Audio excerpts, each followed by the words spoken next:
பெயர்ச்சி பலன்கள். குரு பகவான் ஆண்டுக்கோள் ஆகும்.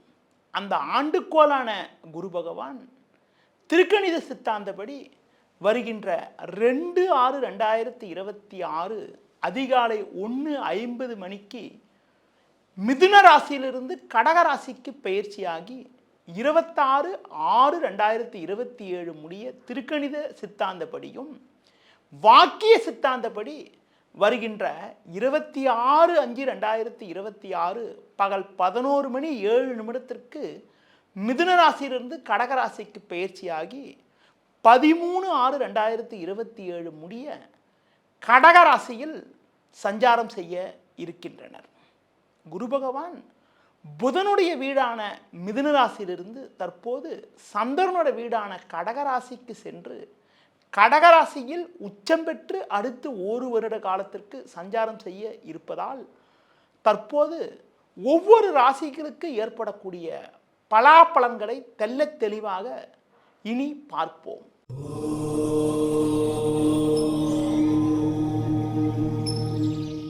துலா ராசி நேயர்களே, சுக்கிரனின் ஆதிக்கத்தில் பிறந்த உங்களுக்கு உங்கள் ராசிக்கு 3/6க்கு அதிபதியான குரு பகவான் இது நாள் வரை உங்கள் ராசிக்கு பாக்கியஸ்தானமான 9ஆம் வீட்டில் சஞ்சரித்தார்.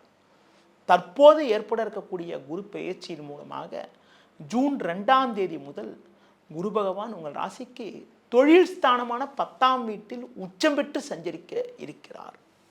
குரு 10ல் சஞ்சரிக்கக்கூடிய இந்த தருணத்தில் உங்கள் ராசிக்கு குறிப்பாக யோகக்காரகன் என வர்ணிக்கக்கூடிய சனி பகவான் 4/5க்கு அதிபதியான சனி பகவான் ருணரோகஸ்தானமான 6ஆம் வீட்டில் குரு வீடான மீனராசியில் சஞ்சரிப்பது ஒரு சிறப்பான அமைப்பாகும். பொதுவாக 10ல் குரு சஞ்சரிப்பது சற்று நெருக்கடிகளை ஏற்படுத்தக்கூடிய ஒரு அமைப்பு என்றாலும் பொதுவாக 10ல் குரு சஞ்சரித்தால் தொழில் வியாபாரத்தில் சின்ன சின்ன நெருக்கடிகள் ஏற்படும் என்பது ஒரு பொது விதி. குரு 10ல் சஞ்சரித்தாலும் உங்கள் ராசிக்கு 6ஆம் வீட்டில் சனி சஞ்சரிப்பது சிறப்பான அமைப்பு என்பதால் எதையும் எதிர்கொள்ளக்கூடிய ஒரு பலம் உங்களுக்கு கிடைக்கும். பொதுவாக நீங்கள் சற்று நிதானத்தோடு செயல்பட்டால் ஒரு சில வளமான பலன்களை அடையக்கூடிய ஒரு வாய்ப்புகள் உண்டு. தொழில் வியாபாரத்தில் வேலை பளு இருந்தாலும் நல்ல வாய்ப்புகள் கிடைக்கும். எந்த எதிர்ப்பையும் சமாளிக்கக்கூடிய ஒரு வாய்ப்புகள் உங்களுக்கு உண்டு. வேலையாட்கள் ஒத்துழைப்பு மிகவும் சிறப்பாக இருக்கும். வெளியூர் தொடர்புகள் மூலமாக ஒரு சில அனுகூலங்களை அடையக்கூடிய ஒரு வாய்ப்புகள் உங்களுக்கு உண்டு. உங்கள் ராசிக்கு 10ல் சஞ்சரிக்கக்கூடிய குரு பகவான் தனது சிறப்பு பார்வையாக 2, 4, 6 ஆகிய ஸ்தானங்களை பார்வை செய்வதால் நெருங்கியவர்களின் ஒத்துழைப்பு மிகவும் சிறப்பாக இருக்கும். குடும்பத்தில் மகிழ்ச்சி ஏற்படும். அசையும் அசையா சொத்து வகையில் ஒரு சில அனுகூலங்களை அடையக்கூடிய ஒரு வாய்ப்புகள் உண்டு. ஒரு சிலருக்கு நீண்ட நாட்களாக குடும்பத்தில் தீர்க்க முடியாமல் இருந்த பிரச்சனைகளுக்கு தற்போது ஒரு நல்ல தீர்வு கிடைக்கும். உங்களுக்கு இருந்து வந்த மறைமுக எதிர்ப்புகள் குறையும். பணம் கொடுக்கல் வாங்கல் விஷயத்தில் சற்று சிக்கனத்தோடு இருக்க வேண்டும். தொழில் வியாபாரத்தில் ஒவ்வொரு விஷயத்திலும் சிந்தித்து செயல்பட்டால் ஒரு சில வளமான பலன்களை பெறக்கூடிய ஒரு வாய்ப்புகள் உங்களுக்கு உண்டு. பொதுவாக புதிய திட்டங்களில் ஒரு நல்ல முன்னேற்றம் இருக்கும் என்றாலும் அதிக முதலீடுகள் காரணமாக ஒரு சிலருக்கு சின்ன சின்ன வகையில் பொருளாதார சின்ன சின்ன பிரச்சனைகள் ஏற்படலாம். ஆடம்பரத்தை சற்று குறைத்து கொண்டு சற்று சிக்கனத்தோடு செயல்பட்டால் ஒரு சில வளமான பலன்களை பெறக்கூடிய ஒரு வாய்ப்புகள் உங்களுக்கு உண்டு. உத்தியோகத்தில் இருப்பவர்களுக்கு வேலையில் சின்ன சின்ன நெருக்கடி இருந்தாலும் சனி 6ல் சஞ்சரிப்பதால் எதையும் சமாளிக்கக்கூடிய ஒரு வாய்ப்புகள் உங்களுக்கு உண்டு. சனி 6ல் சஞ்சரிப்பது ஒரு சிறப்பான அமைப்பு என்பதால் அதனை எளிதில் எதிர்கொண்டு ஒரு வளமான பலன்களை பெறுவீர்கள். நல்ல வாய்ப்புகள் உங்களுக்கு கிடைக்கும். பொதுவாக அதிகாரியிடம் வீண் வாக்குவாதங்கள் செய்யாமல் உங்களுக்கு ஒதுக்கப்பட்ட பணியில் மட்டும் கவனம் செலுத்த வேண்டிய நாட்களாக வருகின்ற நாட்கள் இருக்கிறது. உங்களது ஆரோக்கியமானது சிறப்பாக இருக்கும் என்றாலும் உணவு விஷயத்தில் சற்று கட்டுப்பாடோடு இருப்பது நல்லது. ஏனென்றால் ராகு பகவான் உங்கள் ராசிக்கு 5ஆம் வீட்டில் வருகின்ற டிசம்பர் 5ஆம் தேதி வரை சஞ்சரிப்பதால் உணவு விஷயத்தில் சற்று கட்டுப்பாடோடு இருப்பது மிக மிக நல்லது. பொதுவாக குரு பகவான் 10ல் சஞ்சரிப்பதால் கொடுக்கல் வாங்கல் விஷயத்தில் சற்று கவனத்தோடு இருப்பது ஆடம்பரமாக செயல்படாமல் சற்று சிக்கனத்தோடு செயல்படுவது நல்லது. சனி பகவான் உங்கள் ராசிக்கு 6ஆம் வீட்டில் சஞ்சரிப்பது ஒரு சிறப்பான அமைப்பு என்பதால் 10இல் குரு சஞ்சரித்தாலும் 6இல் சனி சஞ்சரிப்பதால் எதையும் எதிர்கொண்டு ஒரு முன்னேற்றமான பலன்களை வருகின்ற நாட்களில் அடையக்கூடிய ஒரு வாய்ப்புகள் உங்களுக்கு உண்டு.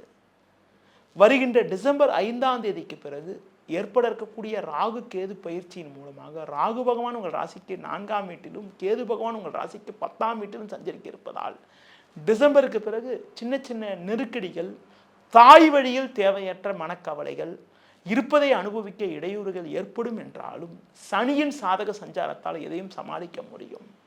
வருகின்ற நாட்களில் ஏற்ற மிகுந்த பலன்களை நீங்கள் பெறுவதற்கு தட்சிணாமூர்த்தி வழிபாடு மேற்கொள்வது, குரு பகவானுக்கு அர்ச்சனை செய்வது, வியாழக்கிழமைகளில் விரதம் இருப்பது, விநாயகர் வழிபாடு மேற்கொள்வதன் மூலமாக ஒரு சில வளமான பலன்களை நீங்கள் பெறக்கூடிய ஒரு வாய்ப்புகள் உண்டாகும்.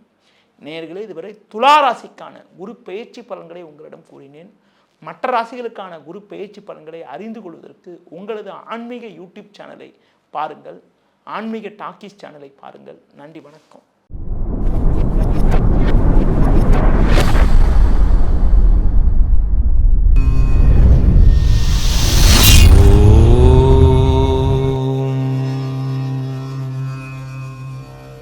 விருச்சிக ராசி நேயர்களே, செவ்வாயின் ஆதிக்கத்தில் பிறந்த உங்களுக்கு உங்கள் ராசிக்கு 2, 5க்கு அதிபதியான குரு பகவான் இது நாள் வரை உங்கள் ராசிக்கு அஷ்டமஸ்தானமான 8ஆம் வீட்டில் சஞ்சரித்தார்.